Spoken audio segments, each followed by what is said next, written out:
ما شاء الله لا حول ولا قوة إلا بالله العلي العظيم. أفوض أمري إلى الله إن الله بصير بالعباد. السلام علیکم ورحمۃ اللہ وبرکاتہ۔ اللہ تبارک و تعالیٰ کا شکر ہے کہ اس نے مجھے یہ توفیق عنایت فرمائی کہ میں آپ کی خدمت میں کراچی سے تاج العلماء مولانا محمد نقی نجفی علی اللہ مقامہ کا پوتا علی احمد حاضر خدمت ہوں سورہ مبارکہ انبیاء کی آیات کے ساتھ۔ سب سے پہلے سورہ انبیاء کی روحانی خصوصیات کا تذکرہ کر رہا ہوں۔ تفسیر نمونہ میں اور تفسیر نور الثقلین میں لکھا ہے کہ جناب رسول خدا صلی اللہ علیہ وآلہ وسلم نے ارشاد فرمایا، جو شخص سورہ انبیاء کو پڑھے گا خدا تعالیٰ اس کے حساب و کتاب کو آسان کر دے گا، اور وہ ہر اس پیغمبر سے مصافحہ کرے گا جس کا نام قرآن مجید میں آیا ہے، اور اس کو سلام کرے گا۔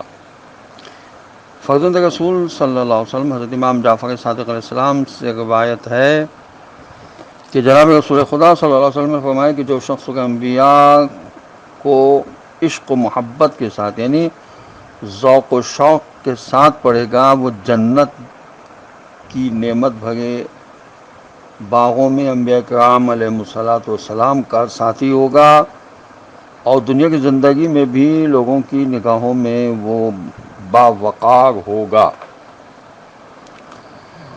اور مجید کو پڑھنے اور سمجھنے کا شوق اپنے اندر پیدا کرنا چاہیے، اس لیے کہ قرآن مجید کا پڑھنا خدا سے باتیں کرنے کے مترادف ہے۔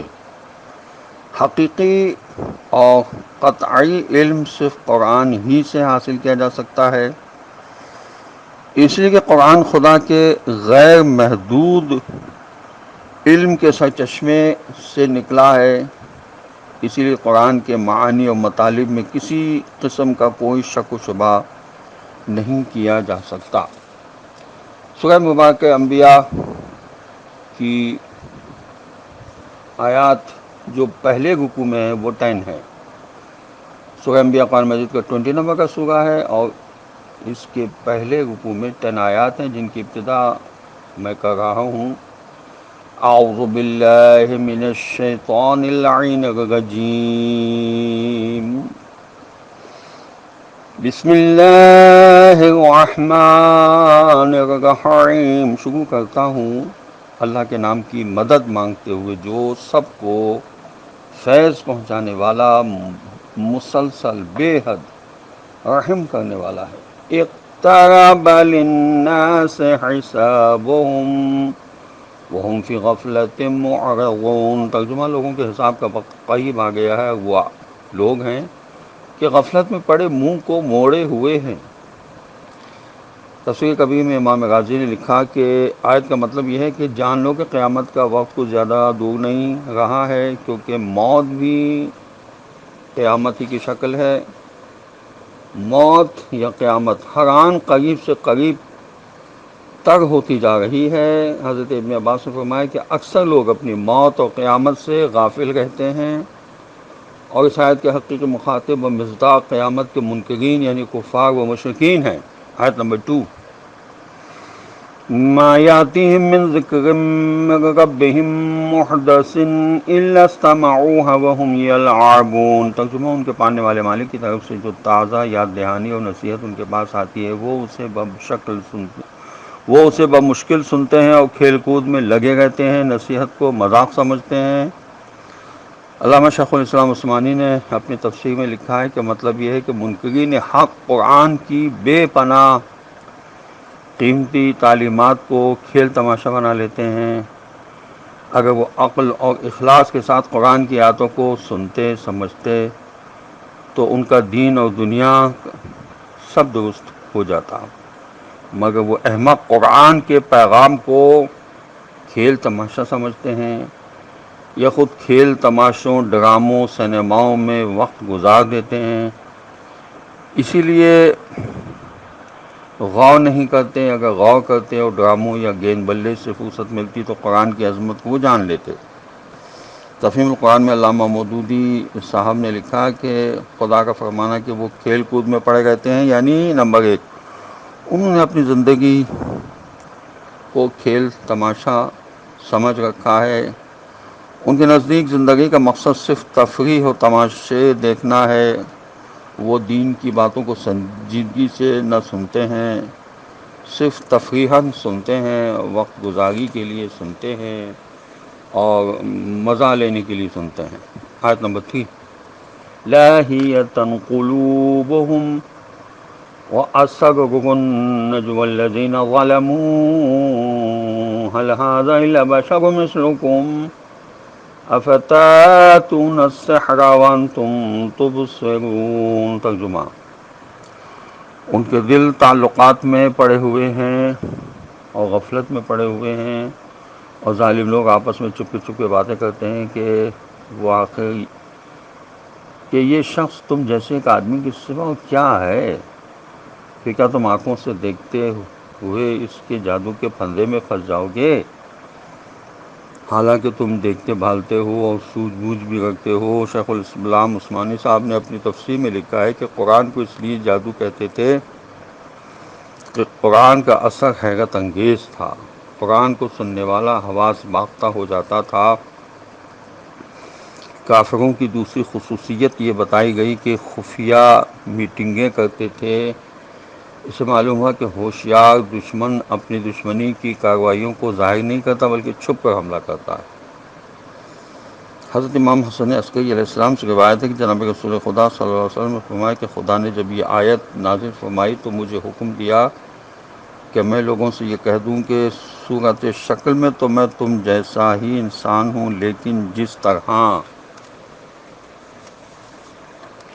خداوند عالم آدمیوں میں سے کسی کو حسن و جمال عطا کرتا ہے اور کسی کو مال و اولاد یا صحت و عافیت سے مخصوص فرماتا ہے، میں پس تم میری اس خصوصیت کا کیوں انکار کرتے ہو؟ یہ بحوالہ احتجاج تبریسی اور تفسیر امام حسن عسکری علیہ السلام تفسیر صافی میں لکھا ہے، اور تمام مفسرین نے نور سے مراد حضور اکرم صلی اللہ علیہ وسلم کو لیا ہے، اس لیے اس آیت سے واضح ہو گیا کہ رسول خدا صلی اللہ علیہ وسلم کی حقیقت نورانی تھی، مگر انسانی جسم میں انہوں نے ظہور فرمایا۔ آیت نمبر 4، قال ربی اعلم القول فی السماء والارض وهو السمیع العلیم۔ ترجمہ: آپ صلی اللہ علیہ وسلم کہیے کہ میرا پالنے والا مالک ہر اس بات کو جانتا ہے جو آسمان اور زمین میں ہے، کیونکہ وہ خوب سننے والا اور بڑا ہی جاننے والا ہے۔ آیت نمبر 5، بل قالوا اضغاث احلام بل افتراه بل هو شاعر فلیاتنا بآیۃ کما ارسل الاولون۔ ترجمہ: وہ تو یہ کہتے ہیں کہ نہیں، یہ قرآن تو پریشان خواب و خیالات ہیں، بلکہ اس شخص نے خدا پر غلط اور من گھڑت معاذ اللہ تہمت لگائی ہے، نہیں بلکہ یہ شخص تو اصل میں معاذ اللہ شاعر ہے۔ اچھا تو وہ ہمارے سامنے کوئی معجزات تو لا کر دکھائے، جس طرح پرانے زمانے کے رسول معجزوں کے ساتھ بھیجے گئے تھے۔ تفسیر ماجدی میں لکھا ہے کہ اسلام کا خدا جاہلی مذاہب کے دیوتاؤں کی طرح ناقص العلم نہیں ہے، خفیہ سے خفیہ سازش، گفتگو، حرکت اس سے چھپی نہیں رہ سکتی۔ یہ تصور ہماری اصلاح کا بہترین ذریعہ بھی ہے اور ہماری طاقت کا سرچشمہ بھی۔ قرآن کی حقانیت کو انسان جب ہی سمجھ سکتا ہے جب وہ اس کو پڑھے اور اس میں حقیقت کو تلاش کرے۔ یہ کہنا کہ قرآن جادو ہے، یہ کہنا کہ قرآن پریشان خواب ہیں، یہ کہنا کہ قرآن جھوٹا اور افترا ہے، یہ کہنا کہ قرآن شعر و شاعری اور تخیل پر مبنی ہے، غلط ہے۔ قرآن کے مطالعے سے انسان کو معلوم ہو جائے گا کہ قرآن پر چاروں اعتراضات غلط ہیں۔ خدا ہمیں توفیق عطا فرمائے کہ ہم قرآن میں دلچسپی لیں۔ آیت نمبر 6، ما آمنت قبلهم من قرية اہلکناها افہم یؤمنون۔ ترجمہ، حالانکہ ان سے پہلے بھی کسی بستی والے لوگ جسے ہم نے ہلاک کر دیا ابدی حقیقتوں کو دل سے ماننے کو تیار نہ تھے، تو کیا یہ اب ابدی حقیقتوں کو دل سے مان لیں گے، یا تو کیا یہ لوگ ایمان لے آئیں گے؟ تفسیر ماجدی میں لکھا ہے کہ مطلب یہ ہے کہ جن لوگوں میں حق کی طلب یا تلاش ہی نہیں ہوا کرتی، وہ معجزے دیکھ کر بھی کچھ نہیں سمجھ سکتے۔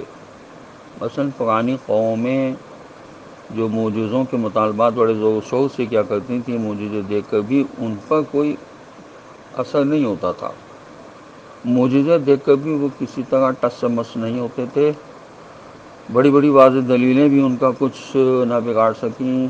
اسی لیے خدا سوال کر رہا ہے کہ معجزے دیکھ کر بھی کیا فائدہ ہوگا؟ یہی رویہ آج کے دور جاہلیت کا بھی ہے۔ اس کی وجہ یہ ہے کہ یہ لوگ بس اپنی خواہشات پورا کرنے کے سوا کسی بات کو سننا سوچنا ہی نہیں چاہتے۔ یہ تفسیر ماجدی میں لکھا ہے، آیت نمبر 7۔ وما ارسلناک قبلک الا رجالا نوحی الیہم فاسألوا اہل الذکر ان کنتم لا تعلمون۔ ترجمہ، اور ہم نے آپ صلی اللہ علیہ وسلم سے پہلے بھی انسانوں ہی کو رسول بنا کر بھیجا تھا، جن پر ہم وحی کیا کرتے تھے، اگر تم نہیں جانتے تو اہل ذکر یعنی صاحبان علم ہی سے پوچھ لو۔ قرآن نے خود رسول اکرم صلی اللہ علیہ وسلم کو ذکر فرمایا ہے، جیسا کہ ارشاد ہے، قد انزل اللہ الیکم ذکرا رسولا یتلو علیکم آیات اللہ، سورۃ طلاق کی آیت نمبر 11۔ یعنی اللہ نے تمہاری طرف ذکر کرتا ہوا رسول اتارا ہے، وہ تم پر اللہ کی آیتیں پڑھتا ہے۔ اس آیت سے معلوم ہوا کہ ذکر سے مراد جناب رسول خدا صلی اللہ علیہ وسلم ہے، اس لیے اہل ذکر کے معنی اہل بیت رسول صلی اللہ علیہ وآلہ وسلم ہی ہو سکتے ہیں۔ آیت نمبر 8۔ وما جعلناهم جسدا لا يأكلون الطعام وما كانوا خالدين۔ ترجمہ، اور یہ کہ ان رسولوں کو ہم نے ایسا کوئی جسم نہیں دیا تھا کہ وہ کھانا نہ کھاتے ہوں اور نہ وہ ہمیشہ زندہ رہنے والے ہی تھے۔ تفسیر ماجدی میں لکھا ہے کہ عرفان نے اس آیت سے نتیجہ نکالا کہ کھانا کھانا کمال کے منافی نہیں ہوتا، اور کھانا علامات مقبولیت میں سے نہیں ہے، جیسا کہ بعض ظاہر غالی صوفیہ نے سمجھ رکھا ہے۔ شریعت اسلامی میں حلال روزی حاصل کرنے کو فرض قرار دیا ہے اور بھوک سے کم کھانے کو تعلیم دی ہے، تاکہ صحت جسمانی برقرار رہے اور فرائض کے ادا کرنے میں کوتاہی نہ ہو۔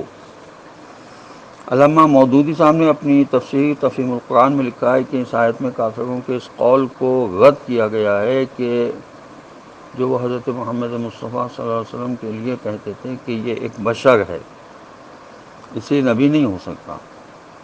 جواب دیا گیا کہ پہلے زمانے کے جتنے نبی تھے جن کو تم خود نبی مانتے ہو، وہ سب کے سب بشر ہی تو تھے اور صاحب وحی تھے۔ آیت نمبر 9۔ ثم صدقناهم الوعد فانجیناهم ومن نشاء واہلکنا المسرفین۔ ترجمہ، پھر ہم نے ان سے جو وعدے کیے تھے انہیں بھی سچ کر دکھایا، انہیں اور جن کو ہم نے چاہا ان کو اپنے عذاب سے نجات دی، اور حد سے آگے بڑھ جانے والے ظالموں یعنی گنہگاروں کو ہلاک و برباد کر ڈالا۔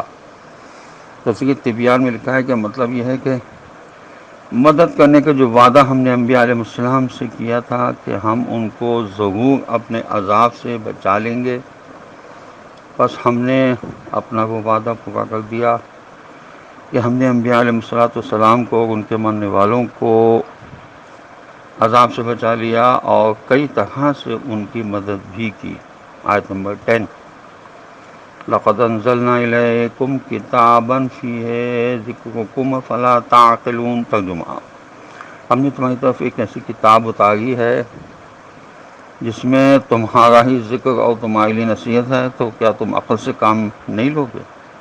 تفسیر طبیان میں لکھا ہے کہ مطلب یہ ہے کہ مدد کرنے کا جو وعدہ ہم نے انبیاء علیہ السلام سے کیا تھا کہ ہم ان کو ضرور اپنے عذاب سے بچا لیں گے۔ بس ہم نے اپنا وہ وعدہ پورا کر دیا کہ ہم نے انبیاء علیہ السلام کو اور ان کے ماننے والوں کو عذاب سے بچا لیا اور کئی طرح سے ان کی مدد بھی کی۔ علامہ مودودی صاحب نے اپنی تفسیر تفہیم القرآن میں لکھا ہے کہ کافر لوگ جو یہ کہتے تھے کہ قرآن شاعری ہے، جادوگری ہے، پریشان خواب ہیں، من گھڑت افسانے ہیں وغیرہ وغیرہ، ان کا جواب دیا جا رہا ہے کہ آخر تم کیوں الٹی سیدھی متضاد رائے قائم کر رہے ہو؟ اس قرآن میں تو خود تمہارا اپنا ہی حال بیان کر دیا گیا ہے، تمہاری ہی نفسیات و معاملات زندگی کو زیر بحث لایا گیا ہے، تمہاری ہی فطرت، تمہارے ہی آغاز و انجام پر روشنی ڈالی گئی ہے، تمہارے ہی ماحول سے دلیلیں بیان کی گئی ہیں، تمہارے ہی اچھے برے اوصاف بیان کیے گئے ہیں۔ خود تمہارا ضمیر گواہی دے گا کہ یہ سب باتیں جو قرآن میں بیان کی گئی ہیں بالکل ٹھیک ہیں۔ یہ نہ جادوگری ہے، نہ شاعری ہے، نہ پریشان خواب ہیں، نہ گھڑے ہوئے افسانے ہیں، پھر تم عقل سے کام کیوں نہیں لیتے؟ خدا ہمیں توفیق عطا فرمائے کہ ہم عقل سے کام لیتے ہوئے قرآن کی تفسیر پڑھیں، تاکہ ہم کو معلوم ہو کہ قرآن ہمیں کیا پیغام دے رہا ہے، اور ہم اس انداز سے وارث قرآن حضرت امام زمانہ عجل اللہ تعالیٰ فرج شریف کی آمد کے لیے کوئی زمینہ فراہم کر سکیں۔ اللہ ہمیں یہ توفیق عطا فرمائے۔ آخر دعوانا الحمد للہ رب العالمین۔ السلام علیکم ورحمۃ اللہ وبرکاتہ، وصلی اللہ علی محمد وعلی آلہ الطیبین الطاہرین المعصومین المظلومین، یا من ہوا شدید العقاب۔